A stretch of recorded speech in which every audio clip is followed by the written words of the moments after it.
Alô, alô? Será que está funcionando?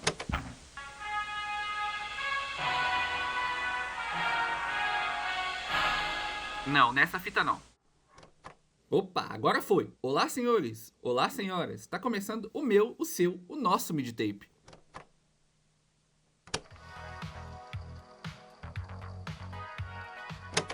Sabe aquela sensação de terminar um filme e pensar: será que eu deixei passar alguma coisa? Pois é, existem alguns filmes que acabam quando sobem os créditos, mas outros que continuam vivos por décadas. Porque sempre aparece alguém encontrando um detalhe novo, criando uma teoria, ligando pontos que ninguém tinha percebido, e talvez nenhuma trilogia represente isso melhor do que De Volta para o Futuro. Porque não sei se vocês sabem, existe uma teoria que muda completamente a forma como enxergamos o Dr. Emmett Brown. E ela nos diz o seguinte: Marty McFly morreu, não uma, não duas, mas dezenas de vezes. E quem presenciou todas essas mortes foi justamente o Doc. Calma. Antes de você fechar o episódio achando que eu enlouqueci, vale lembrar, isso nunca foi confirmado, tá?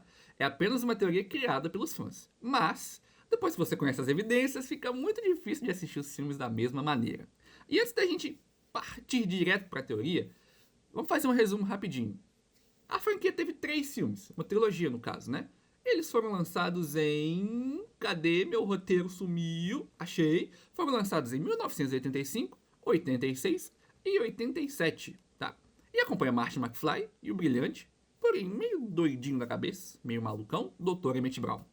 Os dois viajam pelo tempo usando um DeLorean transformado em máquina do tempo. DeLorean, um dos melhores carros já feitos na minha vida. Muito bonito aquele carro. Só que existe um pequeno detalhe importante. O filme não é sobre viajar no tempo, não apenas, né, sobre viajar no tempo. Ele fala sobre alterar o tempo. Uma simples decisão pode mudar completamente o futuro. Um soco, um beijo, um atraso de 5 minutos, tudo gera consequência. Não como efeito borboleta, mas tudo gera consequência. E justamente nessa lógica que abre espaço para essa teoria. Porque se pequenas me deu refluxo. Nossa senhora. Porque se pequenas escolhas criam novas linhas do tempo, quem garante que nós estamos assistindo a primeira? Já deixei você meio pensativo aí, né? Eu espero que sim. E talvez a que a gente tenha assistido é a que deu certo. E se você nunca viu essa trilogia, primeiro, vai assistir. E segundo, tem disponível na locadora Flash, tá? Só não esquece de rebobinar antes de devolver, se ainda não estiver valendo a promoção de pegar 3 filmes por 2 e rebobinar por conta deles. Fique-se atento, beleza? Vamos agora passar aqui por alguns tópicos dessa teoria meia maluca. E você vai me acompanhando e as coisas vão fazer sentido para você. Bom, explicando um pouco abertamente, resumidamente sobre a teoria, a gente vai passar pontos por pontos, mas né, vamos explicar aqui como é que funciona. Ela já existe há muitos anos, tá? Entre os fãs da franquia. Ela parte de uma ideia muito simples. Eu não a conhecia, eu vi um vídeo esses dias, entrei no Reddit, acabei pesquisando um pouco mais sobre ela, até que surgiu a ideia de fazer o roteiro. Beleza? O que nós vimos nos filmes é a linha do tempo em que Marte sobrevive. Mas quantas linhas deram errado antes? Quantas vezes o Doc falhou? Olha a mensagem, eu não tô falando com vocês. Quantas vezes ele perdeu o melhor amigo? Antes de finalmente conseguir salvá-los. E é aí que tudo começa. E a gente vai partir agora para a primeira evidência. Vocês já repararam como que o Doc, ele sempre parece preparado o tempo inteiro? Ele sabe tudo o que vai fazer, mesmo quando tudo está desmoronando. Ele realmente entra em pânico, raramente entra em pânico, né? Por quê? Se a gente olhar pelo lado filmístico, né, pelo lado do filme, vamos tentar sempre trazer a comparação dos dois lados aqui, né? Filme e teoria. No caso do filme, ele é um cara super inteligente, pode ser meio doido da cabeça. É, ele tá ali como ponto, não central, mas o ponto científico de toda a aventura, né? Então, talvez por ter esse lado, ele não demonstra tanto as emoções, né? E sempre parece ter uma resposta. Tá? Só que pelo lado da teoria, ele raramente entra em pânico, como eu disse. Ele sempre sabe para onde correr, quanto tempo falta, quando agir. Parece improvisar, mas tudo dá sempre certo, né? E claro, como eu falei, ele é um cientista muito foda. Mas e se essa confiança vier de outro lugar? Se ele simplesmente já tiver vivido tudo aquilo? Vamos pensar comigo. Se você tivesse perdido alguém importante, pudesse voltar no tempo, você tentaria de novo? Uma vez? Duas? 10? Em algum momento, você também começaria a ficar preparado. Vocês entenderam o nível que essa teoria vai chegar? É sobre isso que a gente vai falar aqui hoje, é sobre essa abertura de mentes para assistir De Volta pro Futuro, um filme de 2 horas, cara, pra ser uma aventura, a gente tá aqui explorando uma teoria genial que os caras fizeram, tá? Então, vamos para a segunda evidência agora. Minha boca secou. Vocês lembram da carta no primeiro filme? O Martin escreve um aviso dizendo que o Doc vai ser assassinado. Só que o Doc rasga porque ele acredita que ninguém deveria conhecer o próprio futuro. É uma das regras dele, né? Só que, mais tarde, ele muda completamente de ideia. Ele lê a carta, coloca um colete à prova de balas e sobrevive. E a teoria pergunta, o que fez ele mudar? Uma resposta mais simples, talvez, não teria sido a primeira vez. Talvez exista uma linha do tempo em que o Doc morreu. E eu acredito que a linha do tempo em que o Doc morreu é a que a gente vê antes do Martin ir para 1955, né? Aquela linha do tempo, ela se manteria original, tá? Vamos colocar até ele viajar para o passado, tá? Então, quando a gente vê, né, o pai dele assim, ali sendo meio merda na vida, né, com o Biff enchendo o saco dele, Biff bateu o carro dele, tudo mais, o doutor rouba o plutônio e morre pros caras, então aquilo ali seria a linha do tempo original, tá? E a partir do momento em que o Martin foi para 55, já descabelou tudo, aí já é uma outra linha do tempo. E pode ter sido uma linha do tempo, porque ele ignorou o aviso. Pode ter sido uma linha do tempo, que ele viu a carta tarde demais. E tem a linha do tempo, que é a versão que a gente assistiu, né? Que é a que ele usa o colete e fica vivo. E existe uma forma diferente de enxergar essa cena. Ao invés do Martin pensar que o Doc acreditou... Desculpa. Ao invés de pensar que o Doc acreditou no Martin, você pode pensar que o Doc cansou de perder. E, sinceramente, essa interpretação deixa a cena muito mais emocionante. Sabe? Então, quando você sabe não, quando você vê por esse lado, você pode ver que esse filme, só pra eu não falar besteira, pera aí, galera, esse filme é de que eu estou pensando, né? Isso, exatamente, tá bom, vamos lá. Quando você pensa desse jeito, o diretor, eu entendo o lado dele, né? Assim, eu vou me colocar como eu estudo publicidade, então a gente tem que entender várias vias de comunicação, né? Olhando pelo lado do diretor, ele não queria fazer um filme que talvez ficasse muito complexo, né? Porque ele queria que fosse uma aventura. Então, explorar várias linhas do tempo deixaria tudo uma bagunça do caralho, porque é isso que acontece quando você faz filmes de viagem no tempo. Projeto Almanac é um desses, que tem uma bagunça da porra, com vai e vem, e eu volto porque eu quero beijar a moça que eu não beijei há 5 anos atrás, sabe? Inclusive, eu acho que eu seria uma das coisas que você aí faria se você tivesse uma máquina do tempo, porque você só percebeu que era um flerte 5 anos depois. E não, isso não é uma experiência própria, isso é você falando que vai voltar no tempo.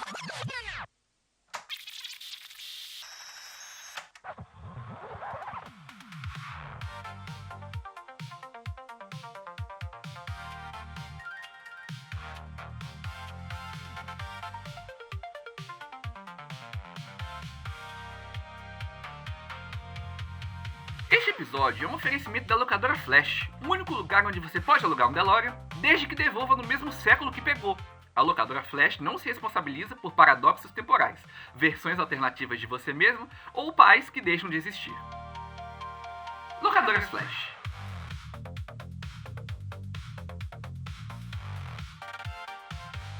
Além da loucura temporal, existe uma loucura automotiva também. Porque, não sei se você sabe, mas em 1955 existem 3 DeLoreans. Vamos lá, isso é uma coisa muito doida, porque eles não deixam isso claro, a gente tem que assistir os 3 filmes e parar. Caralho, tem 3 DeLoreans em 1955. Que são eles? Vamos lá. O primeiro é o DeLorean original, né, o do Martin. O segundo DeLorean é o que é usado para salvar o Doc. O terceiro DeLorean está escondido desde 1885, esperando 70 anos para ser encontrado. Mas não para por aí. Enquanto isso, existem 2 Martins McFly andando por Rio Valley, 2 Docs. Então, tipo assim, e incrivelmente, o roteiro consegue fazer isso tudo funcionar. Porque, como eu disse anteriormente, ele não vai chegar pra gente falar assim, putz, tem 3 DeLoreans, né? Vamos lá achar um. Não, tipo assim, ele deixa isso meio que subentendido pra quem tá assistindo, que, pô, tem 3 DeLoreans ali. O caso dos Martins e do Doc é até explicado, né? Porque eles se encontram, entre aspas, né? O Doc tá ali. O Doc do futuro, ele volta, né? Ele vai até onde vai ser a primeira experiência temporal dele, que é usando o raio para poder mandar o Marty de volta. Então, ele meio que se encontra ali. E eu acho que eles parecem se encontrar. Desculpa. Eu acho que eles parecem saber quem é quem ali. Sabe? É uma coisa muito doida, mas que funciona no filme. Como eu disse anteriormente, não é aquela bagunça paradoxa que faz você ficar pensando 5 milhões de dias sobre o que está acontecendo, tá? E uma curiosidade é, o 2 e o terceiro filme quase foram um único filme, né?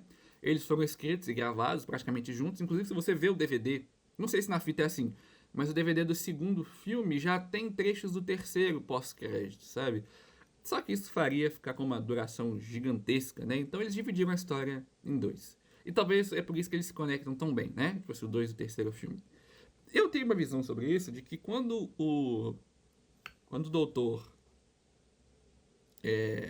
tô tentando lembrar assim, lembrei. Quando ele tá ali tentando salvar o Martin, ele toma o raio e vai pra 1885. Isso, 1885. Filmadora 5, né? 885, 55, 85 e 2015. Então, ele adora esse tipo de coisa. Adora número com 5. Acho que é mais fácil pra eles entenderem, né? Do que fosse 87, né? Mas eu acredito que ali, a partir do momento que ele toma o raio, seria o start do que seria o terceiro filme. Só que, né, obviamente, junto ali do segundo ainda, como se fosse um filme só, né? Inclusive, eu acho que ele chamaria The Paradox Time, alguma coisa desse estilo, teria alguma coisa com paradoxo, tá? E o melhor de tudo, o que eu mais gosto dessas teorias, dos filmes, animes, séries, dos fãs, porque nós, fãs, a gente nunca deixa as grandes histórias acabarem, né? Elas continuam vivas. Nos vídeos, nas teorias, nos podcasts, nos fóruns, nas fanfics. Inclusive é assim que surgiu muita coisa, né? Como, por exemplo, 50 Tons de Cinza é uma fanfic de Crepúsculo. Você assiste Crepúsculo, Ian? Eu já assisti Crepúsculo, galera. Eu gosto dessas coisas meio de vampiro, sobrenatural assim, então eu acabo que eu entro nos buracos meio esquisitos. Inclusive, em breve vamos ter assuntos sobre filmes de vampiro e lobisomens por aqui. Mas senta aí. E no fundo, ixi, que conversinha. é, a gente não deixa. O que eu quero dizer? É que a gente não deixa a obra simplesmente morrer. Apesar de que De Volta para o Futuro entra na lista dos filmes cult, talvez, né?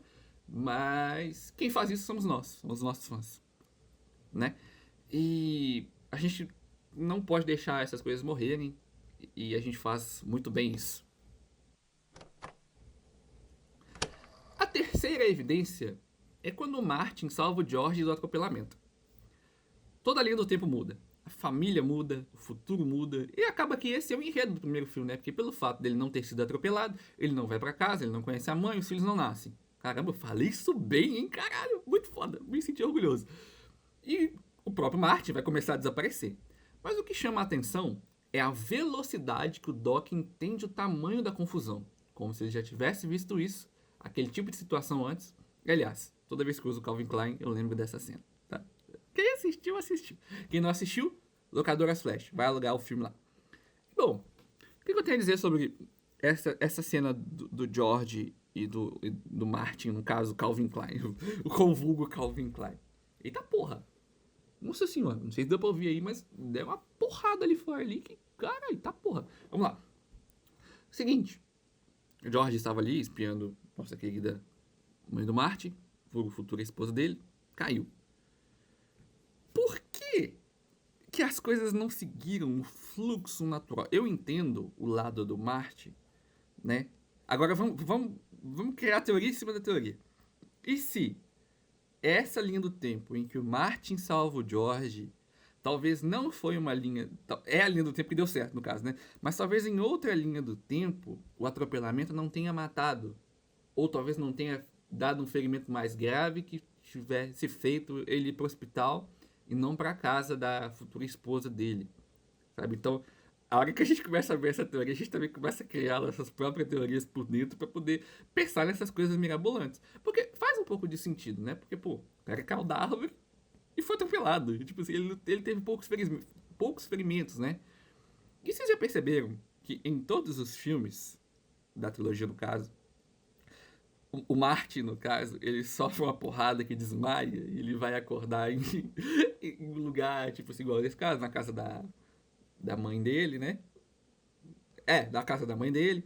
Aí no segundo filme, também é na casa da mãe dele, mas é num futuro diferente, onde a mãe tá com o bife. E no terceiro ele vai parar na família dele, mas do passado, sabe? Então, sempre tem é, essa, essa pausa nos filmes, né? Tipo assim, tipo, putz, eu acho que é a hora que o diretor dá pro assistir. Como é que a pessoa que tá assistindo o filme? Como é que ela se chama? A hora que a pessoa tá assistindo o filme, não sei como eu vou chamar isso.